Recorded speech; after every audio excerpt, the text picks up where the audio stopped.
Friends, आप सबका हार्दिक हार्दिक अभिनंदन है हमारे इस चैनल पर। अगर आप हमारे इस चैनल पर फर्स्ट टाइम आए हैं तो चैनल को सब्सक्राइब कर लीजिए, साथ ही साथ बेल आइकन के बटन को भी प्रेस कर दीजिएगा, जिससे कि इस चैनल पर कोई भी नोटिफिकेशन अगर छोड़ा जाता है तो उसकी जानकारी आप तक सबसे पहले पहुंच सके।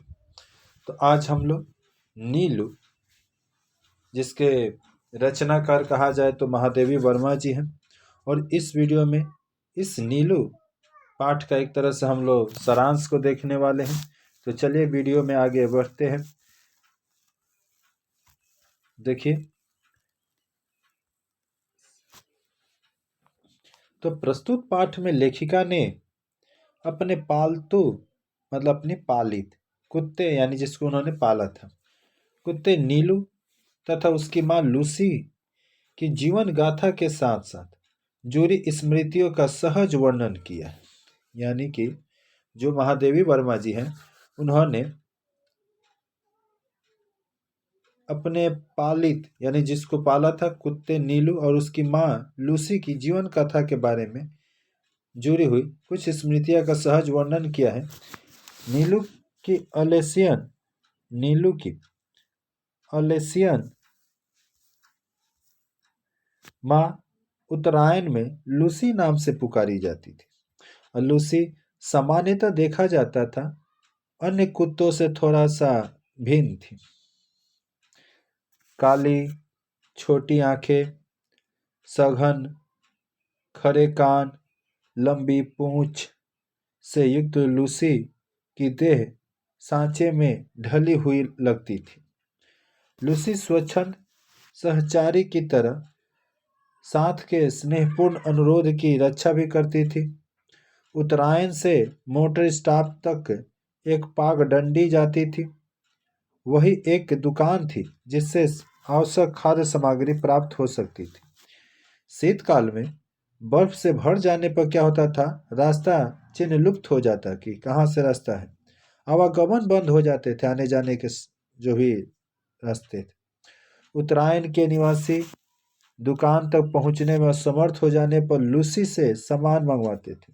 वही लूसी, वे लूसी के गले में क्या करते थे, रुपये और सामग्री की सूची के साथ एक अंगोछा या चादर बांधकर उससे सामान लाने का अनुरोध करते थे। वह सारे व्यवधान पार कर दुकान तक पहुंच जाती थी और दुकानदार उसके गले से कपड़ा खोलकर रुपया सूची लेकर सामान की गट्ठी गले या पीठ में बांध देता था। लूसी बर्फीले रास्ते पार कर सकुशल लौट जाती और इस प्रकार चीनी, चाय, आटा, आलू आदि लोग उससे मंगवाते थे। एक दिन भटकता एक भूटिया कुत्ता दुकान पर आ गया और लूसी से उसकी क्या हो गई है, मित्रता हो गई है। उन्हीं सर्दियों में लूसी ने 2 बच्चे को जन्म दिया।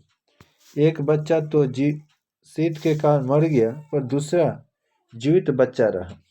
4-5 दिन के बाद लूसी बच्चे को छोड़ फिर दुकान तक आने जाने लगी। एक संध्या क्या होता है, लूसी गई फिर लौट ना सकी। हुआ यह कि बघे ने से संघर्ष करती हुआ दम तोड़ देती थी। लूसी के लिए गांव के सभी लोग रोए। उसके बच्चे को दुग्ध चूर्ण से दूध बनाकर पिलाया गया। आने के समय लेखिका ने उसे अपने साथ प्रयाग ले आई। बड़े होने पर वह अपनी माँ के समान ही विशिष्ट, उसका सिर बड़ा और चौड़े पूंछे और संघन रोए से युक्त, पैर लंबे, पंजे मजबूत, आंखें शहद के रंग के साथ समान थी। नीलू के बल और स्वभाव में भी विशेषता थी। अन्य कुत्तों की भांति वह दीन भाव से स्वामी के पीछे पीछे घूमना, अकारण भौंकना, काटना आदि कुत्ते के स्वाभाविक गुणों का उसमें अभाव था, यानी अन्य कुत्तों से थोड़ा सा अलग था। नीलू कभी प्रिय खाद्य पदार्थ यदि अवज्ञा से दिया जाता तो स्वीकार नहीं करता। अब लो इससे अलभ्य दर्प का भाव भी था। डांट देने पर भी फिर उसकी हिम्मत करनी पड़ती थी। वह सदा लेखिका के घर के बाहरी बरामदे ही बैठता था और घर आने जाने का निरीक्षण करता था। घर मिलने वाले को पहचानता था। अपरिचित की आया देखकर वह कमरे के दरवाजे पर आकर खड़ा हो जाता। फिर लेखिका के संकेत करने पर पुनः दरवाजे पर जा बैठता। नीलू का ध्वनि ज्ञान भरा गहरा था। बाहर या रास्ते में घूमते समय यदि उसे किसी से संकेत मिलता तो वह तुरंत जाकर उसके सामने खड़ा हो जाता। फिर जब तक जाने का संकेत नहीं मिलता तब तक खड़ा रहता। उसमें हिंसा की प्रवृत्ति बिल्कुल नहीं थी। केवल 13 वर्ष के जीवन में नीलू कभी भी किसी पशु पक्षी पर नहीं झपटा। उसका यह स्वभाव सचमुच आश्चर्यजनक था। लेखिका के बंगले के रोशनदानों में प्राय गौरैया तिनकों से घोंसला बना लेती थी। कभी कभी तो ऐसा भी देखने को मिलता कि गौरैया के बच्चे उड़ने में असफल प्रयास से रोशनदानों के नीचे आकर गिर जाते थे। और इन दिनों नीलू सावधानी से उनकी रक्षा भी करता था। गौरैया के बच्चे को कोई भी कुत्ता या बिल्ली उसके भय से यहाँ आने और उसे हानि पहुंचाने का हिम्मत नहीं करता था। कभी कभी वह छोटे पक्षी शावकों को मुख में होले से दबाकर लेखिका के पास ले जाता ताकि वे पुनः उन बच्चों को घोंसला में पहुंचा दे। जब लेखिका मोर खरगोश आदि को दाना देने लगती तो नीलू सदा उनके साथ घूमता और प्रत्येक कक्ष का निरीक्षण करता। रात में सबके सो जाने पर वह पूरे कंपाउंड का चक्कर लगाकर पहरेदारी करता। जाड़ा हो, गर्मियाँ हो, बरसात, या अपने कर्तव्य से विमुख नहीं होता। एक रात लेखिका के खरगोश बिल खोदकर दूसरे कंपाउंड में निकल गया। बाहर निकलने पर उसे बिल्ला और सियार का हार बनना पड़ा। नीलू खरगोशों के संकट को पहचान कर कूदकर दूसरी ओर पहुंच गया। उसके पहुंचते ही बिल्ला तो भाग गया, पर नीलू खरगोश को रोकने के लिए रात भर ओस में भीगता हुआ सुरंग के द्वार पर खड़ा रहा। सर्दी लगने से नीलू को न्यूमोनिया हो गई। वह शांतिपूर्वक कड़वी दवा खा लेता और तथा सुई लेने का कष्ट सहता। एक बार मोटर दुर्घटना में आहत होकर लेखिका को अस्पताल जाना पड़ा।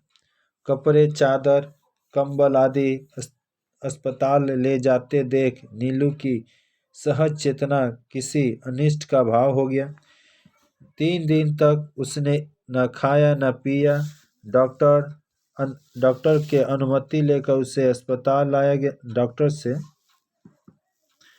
डॉक्टर का अनुमति लेकर उसे अस्पताल लाया गया और वहाँ वह पलंग के चारों ओर घूमता और रक्षक की तरह पलंग के नीचे बैठता तथा वह नियमित रूप से अस्पताल आने लगा।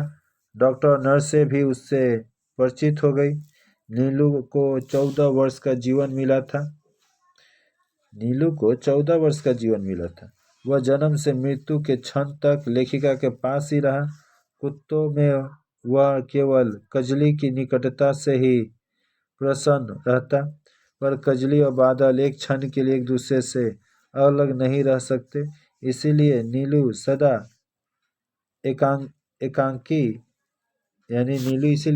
एकाकी ही रहा। अत्यंत शांत निर्लिप्त भाव से नीलू की मृत्यु हुई। लेखिका अपने पाले हुए अन्य जीव जंतुओं में नीलू को ही सर्वाधिक महत्व देती थी। तो इस वीडियो में इतना ही। फिर मिलते हैं किसी नए वीडियो में एक नए टॉपिक के साथ। ठीक, तो इस चैनल पर अगर आप फर्स्ट टाइम आए हो तो चैनल को सब्सक्राइब कर लीजिए। साथ ही साथ बेल आइकन के बटन को भी प्रेस कर दीजिएगा, जिससे कोई भी नोटिफिकेशन, चाहे वो एग्जाम से जुड़ा हो, चाहे वो आपके कक्षा से संबंधित विषय वस्तु से संबंधित वीडियो हो, उन सभी की जानकारी आप तक सर्वप्रथम सबसे पहले पहुँच सके। इस वीडियो को देखने के लिए बहुत बहुत धन्यवाद। अगर ये वीडियो अच्छा लगा तो अपने दोस्तों में शेयर कर दीजिएगा। और साथ ही साथ बेल आइकन के बटन को भी प्रेस कर दीजिए। जय हिंद, जय भारत, वंदे मातरम।